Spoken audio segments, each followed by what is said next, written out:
January-February edition of Iowa History Journal is now on the magazine shelves. Hy-Vee is about as convenient a place to pick one up as any place. Michael Swanger is the current publisher and editor there. Michael, this magazine started in 2009. The naysayers thought you would run out of stories.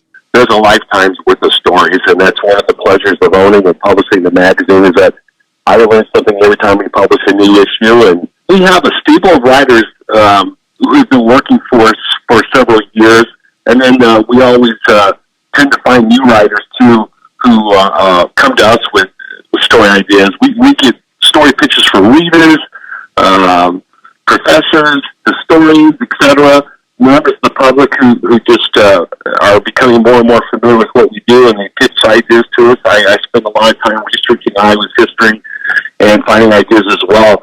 We have a nice problem, George, in that we have more story ideas than we do pages. So we typically have our entire year's editorial calendar planned out about 12 months in advance. Michael, the big cover story comes from my old stomping grounds, Mason City. John Dillinger robbed the bank over there in 1934. Yeah, well, maybe this is where we should turn the microphone over to you and let you tell the rest of the story. So you certainly know well, George. Yeah. Yeah. Last time I was in Mason City, there was a couple from Carroll that had driven there to see the bank, so I helped them take their selfie in front of the old bank there in downtown.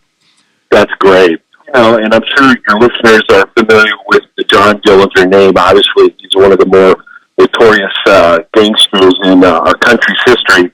And certainly the public's fascination with outlaws and gangsters and other anti-heroes is not quelled over the years. It seems to grow with each passing year. And John Dillinger, as many folks know, was public enemy number one. He was the first person to be listed on the FBI's number one list.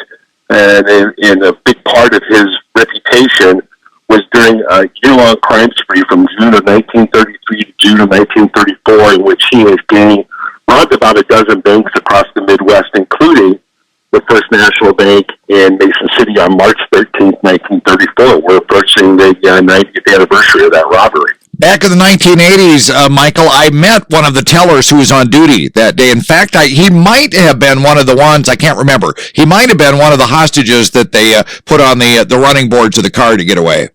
That's right. You know, that's what makes the story interesting. And not only was it a robbery, but the fact that the gang took hostages. Now, reports vary in terms of how many hostages. The Mason City Globe-Gazette the following day reported that they took 11.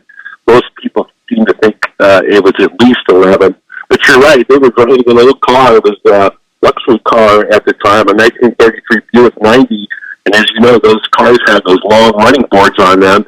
And they forced at least 11 hostages at gunpoint to stand on the sides of the car, including a couple of them who they piled inside the car as they made their getaway through downtown Mason City. Of course, they couldn't travel as fast as they wanted because of all the weight of all the people on the car.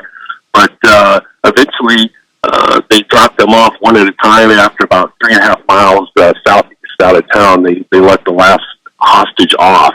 So it was quite a moment in our state's history, because not only was it a bank robbery in which they stole about $52,000 in cash, which would be worth about $1 million today, but they also took hostages. So it was an unusual crime at that time. I am told, Michael, you could still see the bullet holes in the front of the bank until the 1960s or 70s when they remodeled that building.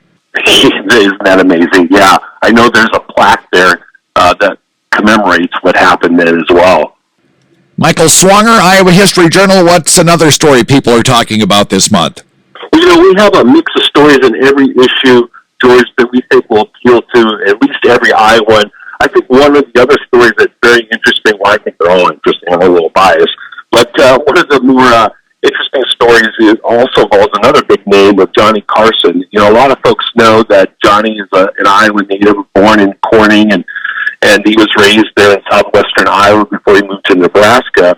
But in 1981, the small town of Cooper in Greene County boasted 50 residents, and it decided that it was going to celebrate its centennial that year by naming an honorary citizen. They wanted it to be a celebrity of some sort. So they sent out applications to about 200 people, including Football Hall of Famer Fran Tarkenton, Iowa State basketball coach Johnny Orr, Mickey Mouse, Lawrence Welk, even Iowa Governor Robert D. Ray at the time.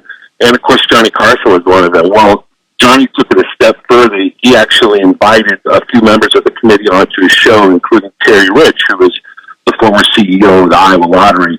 And we have a wonderful story written by Jeff Stein, who interviewed Terry Rich about the experience. And we have a photo of Terry and a couple of other residents of Cooper from their appearance on the Tonight Show in 1981. And, of course, that secured Johnny's win to become Cooper's honorary 51st resident. And it's a wonderful story about the things that he won and the questions that he had to answer to be named that. Well, one of the things he won was a cemetery plot, and Michael, I also lived in Greene County for a year, so I can take you right there. Maybe I'm more interesting than I realized. Every month, I think you try to do a sports feature in the Iowa History Journal. We do. There's Iowa's very first athletic trainer. I don't know how many people know this. I'm a lifelong Hawkeye fan. Again, this is something I learned about when the story was pitched to me. Doyle Doc Alsop was Iowa's first athletic trainer for the Ironmen and the Rose Bowl champs of the 1950s. And his grandson, Mark Peterson, lives in California. This is his first story that he's written for us. He was studying his family's history and had big memories of his grandfather, Doyle, and looked into the history of not only his life, but his work with the Hawks, and penned just a wonderful story that I think a lot of Hawkeye fans are going to be surprised to read about. Here's a guy who not only worked with Niall Kinnick in the Ironman of 1939, but all the not only the great football teams of the 50s during the Forrest Nevashevsky era, but athletes from all their sports at Iowa, and he did it all with elbow grease and miles of tape. Michael Swanger, Iowa History Journal. Pick yours up at Hy-Vee. Better yet, subscribe online. Michael, can't wait to talk to you in March to see what your new stories will be then. Looking forward to it, George. Always a pleasure. Thank you so much.